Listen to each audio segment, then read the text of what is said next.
My original Sparx is turning 6 years old, and I've got all the data on each of the 437 sharpenings to prove it. How did this puppy hold up over the long run? And why would I have a new Sparx here if that one is still going strong? Well, we can thank this guy for that. This new machine isn't mine, and he graciously let me borrow his so that I could unbox it. We're gonna talk about long-term usage, durability, and break-even point with twice the amount of data as we did before. I wanted to get hands-on with the latest tech before finalizing thoughts and putting this video out. So buckle up and jump around using the chapters below if you must. Last time, I theorized that my machine, rings, and accessories could sell secondhand for $550. And a few things have happened to mine since that video, so I don't feel comfortable charging that now. I'll let you know what changed and how that affects the break-even point. So let's cover these. The upfront investment cost real quick as we unbox the new machine. Because I've got both, let's compare how the key differences in the new Sparx machine will shape your long-term usage differently than mine. What to expect on your average sharpening, how many cycles and why. It can vary, and my cycle counts have changed since last time. We'll take a look at all of my summarized data and point out some nuances to be aware of when thinking about a break-even point. And finally, my recommendation for who should buy the Sparx, because it differs slightly than what I might have recommended in the past, given the new data that's come in and all of the intangible benefits that you get when owning a Sparx Skate Sharpener. So you're gonna see that bold $699 price tag on socials and on their website. Not only is that pre-tax and shipping, but $699, you're really looking at a big paperweight for the price.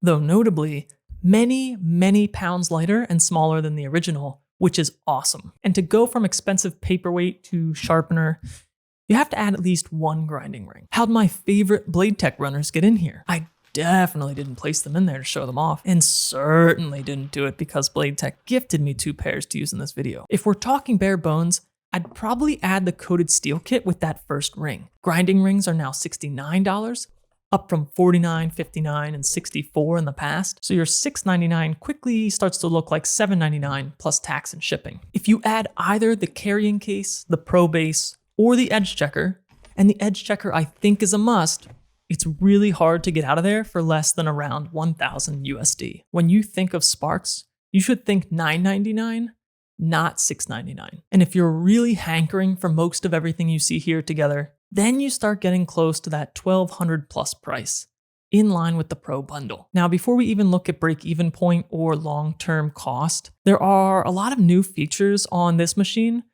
that are really neat and I'd like to talk about. If it ain't broke, don't fix it. And that's what Sparx did. Calibration is a bit easier with this new tool. Line up the needle and groove using the alignment ring and you're good to go. Clockwise is bringing the needle forward. Counterclockwise is bringing the needle backward in relation to the groove. The Pro Base isn't going to be for everyone, and I have a bias because the original essentially had one built in, but I like the added height. And because the top flips open, you're gonna be able to get in there much easier. And being able to lift the brains of this beast off of either base makes cleaning so much better. Getting all the dust out of my machine can be a big pain. Adjusting the height of the grinding ring is more visible, easier, and thus more enjoyable. And this might seem like a silly thing to celebrate, but moving the power cord to the side is a big win because you'll likely have this on a bench or against a wall. And you can only push the original machine so close to the wall. The guards don't click, they're smaller, so they take up less room, enabling the machine to be smaller, and everything just seems better and newer, obviously. It's actually kind of impressive that a startup like Sparx could make such big strides on a hardware product in a relatively small amount of time. Looking at the data, I now have twice as much to help inform this section. But what's funny is that when I was researching, I Googled how much Pure Hockey is charging. My understanding is that they've moved pretty heavily to using the Sparx, and they now charge $10.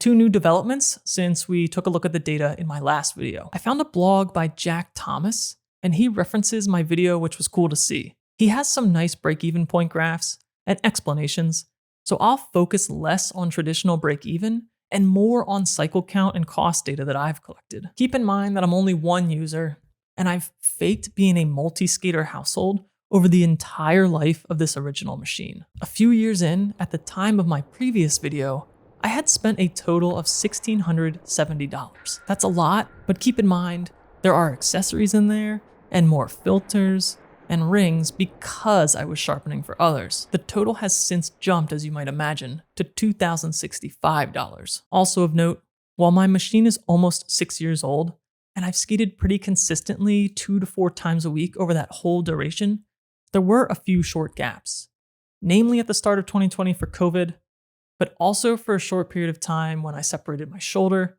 when I took a road trip, and another 5-month gap when I broke my leg playing last year. So we can think of it more as 5 years of real usage. After COVID, I raised my rates to $7 for others.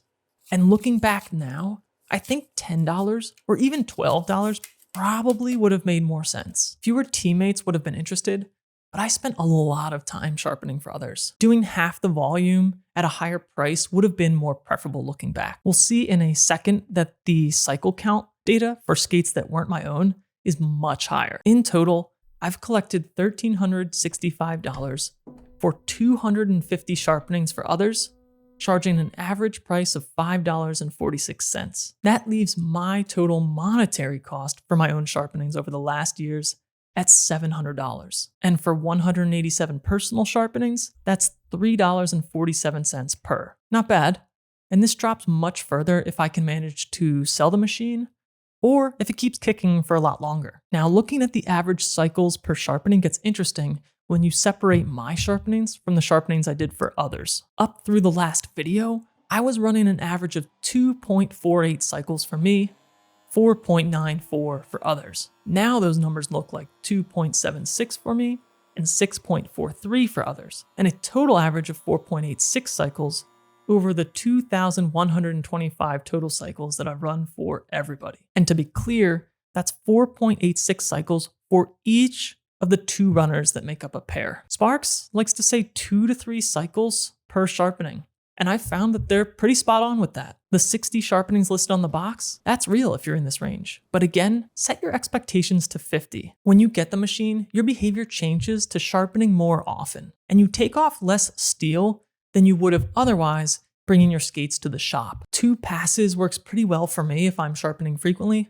3 to 4 if I'm changing hollows or I notice deeper imperfections. When you sharpen for others and they don't have a machine, you start moving past that 4 cycles. I found that I was running 5, maybe 6 for most other people in order to maintain a great edge. And you can see the 3/8 inch ring cycle average nearing 8, largely driven by the owner of this brand new machine. I expect him to sharpen more frequently, obviously, and I would expect that number to come down between 3 and 4. I'm moving out of this apartment in a month.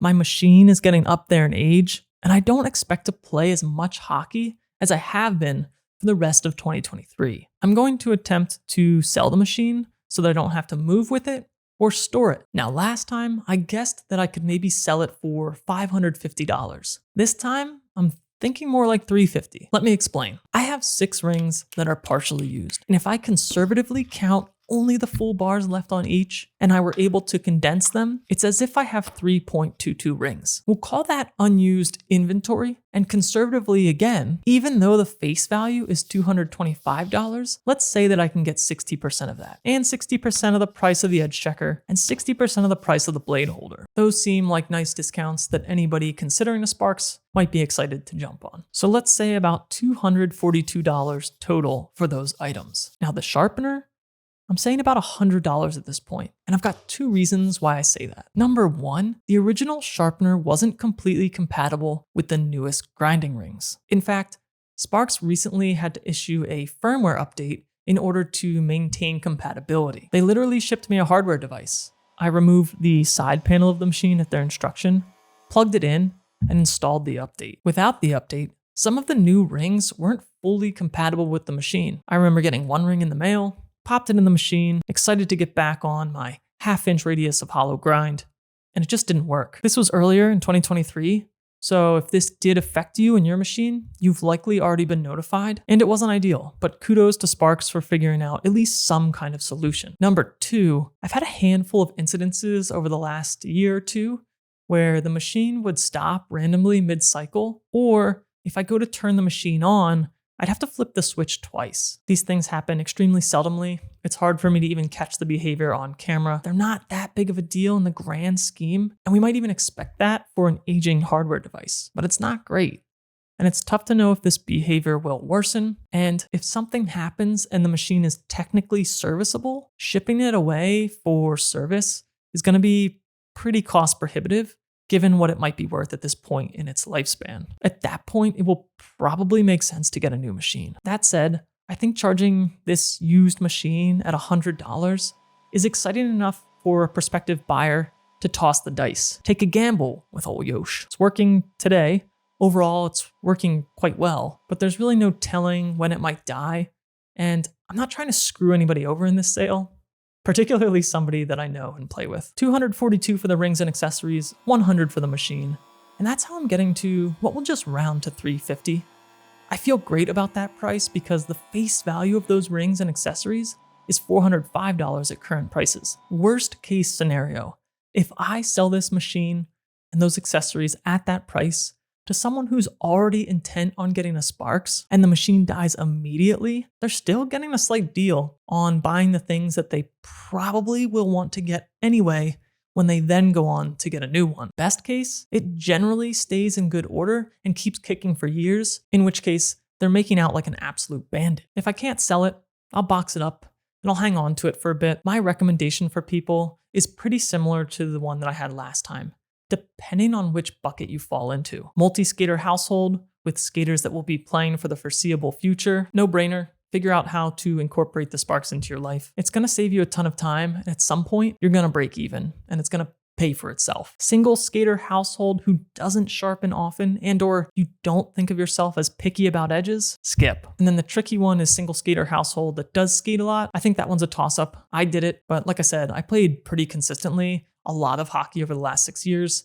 and I faked a multi-skater household for the entire duration of owning this machine so far. If I do sell, what I'll be doing is taking my binder full of steel to a shop, slapping it on the counter, and I'll coast on that for weeks and weeks at a time after they sharpen all my runners. Or I'll pass them off to another Sparx owner. After skating on Bladetech since January, that's definitely my recommendation for you if you have Bauer skates. And thanks again to Bladetech for gifting me 2 additional pairs of steel. This is their Black Diamond DLC, but they have tons of color and customization options to check out. I'll link them below. And if you do fall into this individual skater group, I don't think you should make your decision based on the break-even point alone. There are a lot of intangible benefits to ownership, particularly the time saved and consistency. If you have a Sparx, and you have 2 sets of steel, you're never ever gonna have bad edges again. The Sparx also holds a profile really, really well, and it's why my LS2 runners haven't seen that banana blade effect that would at some point render them useless. Another benefit is that you can sharpen new steel right in the comfort of your own home. Nowadays, the machine is much smaller and lighter, and you can really use it anywhere instead of needing a dedicated space. So small, you can stick it in a closet between uses, if you don't want it on display. At a certain level of disposable income, if hockey is your thing, in my opinion, just get one. I can't tell you what that level is for you, but you probably have a good understanding intuitively. So it's gonna take more than 437 licks, sharpenings, to get to the center of this Tootsie Pop. Your machine will comfortably last 5 years, but I don't know if it makes sense to assume that it will last for 10 or be fully supported for 10. Big shout out to Bladetech, link below. Huge shout out to Ray for letting me unbox your baby. I really appreciate it. Thanks for watching and have a great start to the season.